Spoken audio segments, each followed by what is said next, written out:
So the little story goes like this. There's a man and his son, and they go to the zoo.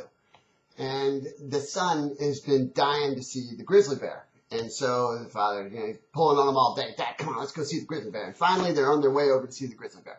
And so on the way over to the grizzly bear, as they're getting closer and closer, they're hearing this noise. It's like a low wailing. But the closer and closer they get to the grizzly bear cage, the wailing gets louder. And when they get to the grizzly bear cage, it's usually a big cage with big rocks and water and all kinds of fun stuff. And they're looking and they can't see the bear immediately, but they hear this huge wailing. And then they notice off to the right in the cage, over to the left of the, sitting over on a rock, is the grizzly bear. And he is just moaning and wailing, and he is in obvious discomfort. And now, obviously, the little boy, he's just sees this and all this. He's incredibly upset because he can tell that the bear is in pain, and he's tugging on his dad's arm. Dad, you got to go do something. You got to help the bear. His dad's like, well, I can't help the bear. There's nothing I can do for the bear. Dad, we got to tell somebody. Come on, we got to. The bear, he's hurting. He could be dying. And so, kind of a long story short, the dad finally goes, okay, because this bear is just like, whoa, he's like really in bad shape. And so the dad takes the son and they go find the zookeeper. And they walk up to the zookeeper, and all of a sudden the little boy just runs up and, Mr. Zookeeper, the bear, I think he's dying. Listen, you got to come help, please. And the bear says, and the zookeeper says, are you talking about the grizzly bear? And he says, yeah, he's crying and screaming and yelling and he's hurting. And he goes, oh, don't worry about that bear. That bear's just sitting on a nail. And it doesn't hurt quite enough yet for him to get up. And I'd love to give credit to whoever I first heard that story from, but I heard it a long time ago, and I have no idea where I heard it or who I heard it from. So whoever it was that first told that story, I give you all the credit. But I love that story because it's so exemplary of people's lives. So here's the initial question. What nail are you sitting on? Or which nails are you sitting on? We all have them, right? I mean, we have the big nails and we have the little nails, right? We have the things that are uncomfortable in our life that we've grown comfortable with, even though they're uncomfortable, so we just keep dealing with them instead of changing them. And sometimes they're little things, like for me, it's my office. My office, I can let it go, and I get uncomfortable, and I don't like it, and it's disorganized, and it's chaotic, and then eventually I'm like, oh my gosh, I got to get off the nail, and I clean the office. That's kind of a little example. We all have those little examples, the garage or, some little tiny thing we're not doing that eventually we have to do. I'm talking about the big nails. I mean the really big nails that really mean a lot. And to me, there's three major areas that these nails are in. They're your health, your relationships, and then your career or your financial situation. And so, these are big nails. It takes a lot to change a big nail. And so the reality is, just like the bear, nobody wants to hear the bear wailing. They'd love to see the bear frolicking and having fun, but the bear's wailing. Nobody wants to hear us talk about the fact that, oh, geez, I don't feel comfortable with how I look, or I'm not happy with my job. You know what? People don't want to hear that. Do what we have to do, right? We got to do what we got to do to change that. We got to get off the nail. And so the reality is, if you want things to change, you have to change. You're not going to have other people change things for you. You've got to do it, and you got to start now. You can't start tomorrow. Don't be a person that says, oh, I'm going to begin my diet tomorrow.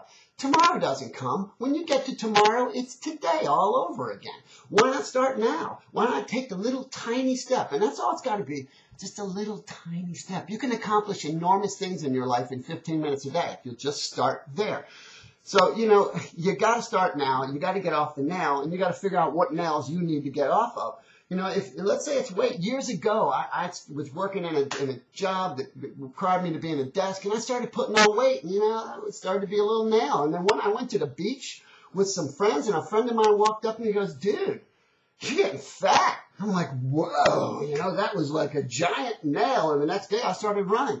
And I have exercised every day since, for the most part, because I needed to get off the nail. And, those are the three big ones I mentioned. You look at weight or health or whatever. You know what? If you've been on that nail for 15 or 20 years, I'd suggest that's a little too long. And so you need to get off of that nail. But don't expect to be able to just get right off in 3 weeks. Don't expect to like remove yourself from the overweight now overnight, because even though you've been on it for your whole life, or any other element of your health, you got to take the time to really do it. Over time, you got to commit to it and remove yourself from the nail. You know, the same with your relationships. If you've been neglecting an important relationship, and you've been doing it for years, maybe in pursuit of your career, or because you're spending too much time with your girlfriends or your boyfriends or whatever it is, you know, and hanging out and doing other stuff and not being there for the most important relationship that you care about, don't think one dinner is going to solve the problem. One dinner is not going to get you off the nail. One dinner is going to suggest that you want to get off the nail, but it's going to take a commitment every day of time and energy and caring to remove yourself from that nail. And then your career. I mean, let's face it. If you're in a job that you don't like and you've been doing it for 10 years or 15 years or 20 years, or you're not making enough money and you know you're not, I'd suggest you get off the nail, right? Because that's not going to change unless you change it. And don't think the economy is going to change it. Heck, the economy is just going to be what the economy is. It's up to you to adjust. It's up to you to figure out what you need to do to have a better life. You know, let's say you've been working in something for 10 years and it's just not, you know, it's a job that you don't really love, and so you need to start something on the side to work your way out. You could change careers. That's another challenge. It's a whole other set of principles. Really talk about just starting a home business or something like I did. You know, that's how I got off the nail. So you start, and you got to put in a little time every day, and you can't expect to get off of that nail overnight. That's what leads to being stuck further on the nail, is the expectation, and they're not recognizing what it's really going to take to get off the nail. So you've got to say, all right, I'm going to make the change. I know it's going to be a process. I know it's going to take some time, but I'm going to do it because I've had enough of being on this nail. So here's my last suggestion for you. Go in the bathroom or anywhere else you have one of these and look in the mirror and say to yourself, okay, let me be real self. What nail have I been on? Is it the health nail? All right, if it's a health nail, I'm going to put down the donut and start exercising, right? If it's the career nail, I'm going to quit whining. I'm going to make the change. If it's a relationship nail, I'm going to give up something that's taking away time, and I'm going to focus in, right? But whatever it is, be real with yourself, because when it's all said and done, there you are, right? It doesn't matter what the other people see, there you are. So you figure out what your nail is and look at yourself dead in the eye and say, I'm going to get off the nail. And I'm going to start now. I hope you like this. Get off the nail.